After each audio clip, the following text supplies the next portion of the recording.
Fix my hair, looking good. Good morning, YouTube. Average Youth Minister here. It is Tuesday. Took the day off, half a day off yesterday to go to Garden of the Gods, Illinois with my family. It was President's Day. They were off school. And this week is Maker Fest week. So I've got a lot of stuff getting ready for that.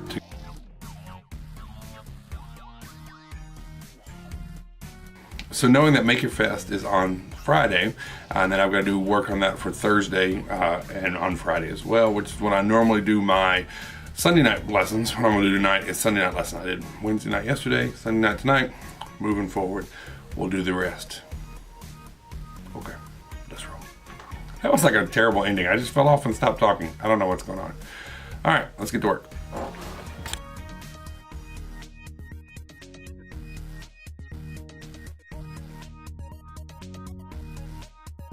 All right, so since yesterday was a little short, I didn't actually give a meeting report from Sunday night. We had a bunch of people back Sunday night. We had about 13, which is a big number for us these days. And we did this Doug Field study we're talking about, which is a Welcome to the Planet, talking about purpose. And we just kind of did an intro. But one of the things we talked about is how we are God's workmanship. And so I gave them all modeling magic, which is this Crayola thing, which is almost Play-Doh, almost clay. It's kind of a weird hybrid between the two of them. But anyway, I gave them some.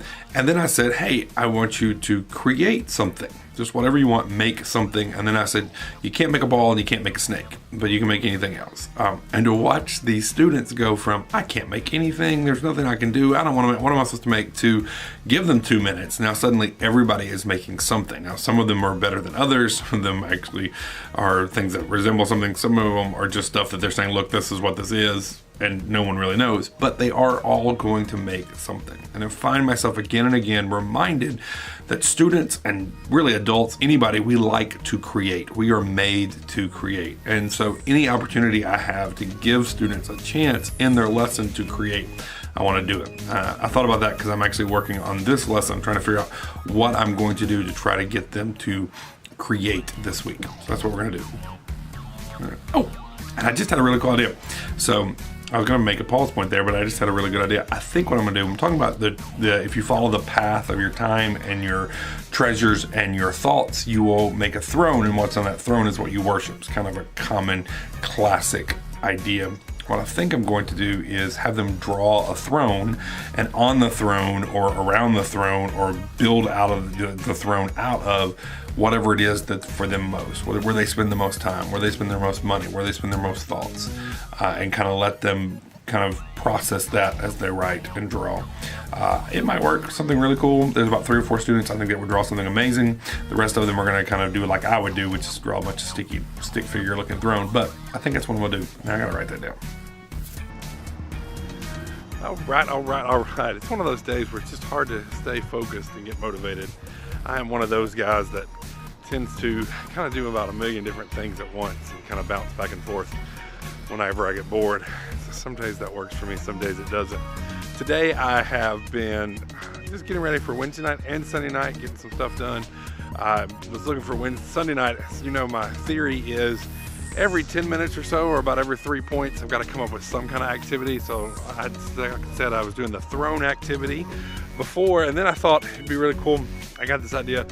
There's a game you can play that we used to play called Psychiatrist. One person goes out of the room and then everybody tries to figure out what's the problem that everybody else has. And generally the problem that everybody has, the way we play it is they're all acting like one person, picking one person that they're acting like. And so we're gonna do that, and then we'll play a version where somebody goes out of the room, everybody comes back, and then they come back in and everybody is acting like one person, and they get 3 guesses to pick who they're acting like. And then we're going to talk about how you need to focus on God, and because whatever you focus on is who you'll become, and then the more you focus on God, the more you'll become like God. So that's kind of the point, so that as we all focus on one person, we become like that one person. The same thing is true with God. We focus on God, we become more like God. I'm over here at the youth room trying to set some chairs up. Let's rock and roll.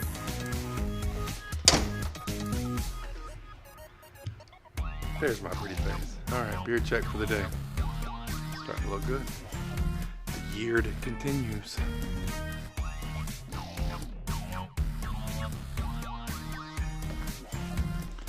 So, by the way, the whole changing things to a semicircle on Sunday nights worked really well. I've been having trouble keeping kids focused on what we're doing.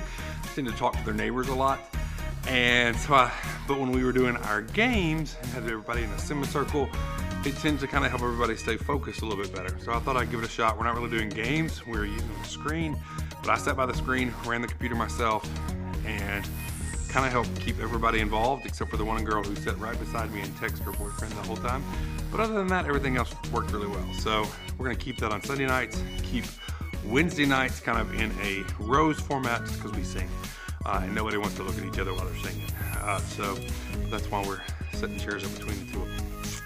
I'm back to it. Be a youth pastor, they said.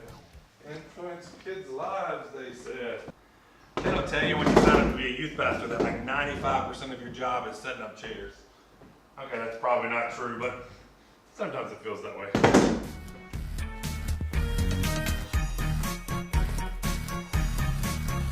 If you add in picking up kids' trash, it probably gets to close to 95%. So I've got this beard thing going on here, as you can tell, and I'm kind of sort of trying to go full on, it's hard to explain. Well, I'm trying to go full hipster. That's probably the best way to do it. So I've been getting this beard balm because I don't want to cut my beard, but when it gets all fly away something, I don't like it. So I've been trying to put some beard balm on it to keep it down, which is great, except it's got beeswax in it.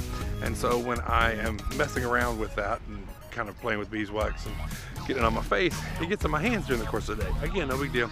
It's just a little moisturizer. Shouldn't really matter, except then I take it and touch my hair because I can't stop touching myself. So it makes my hair always slimy.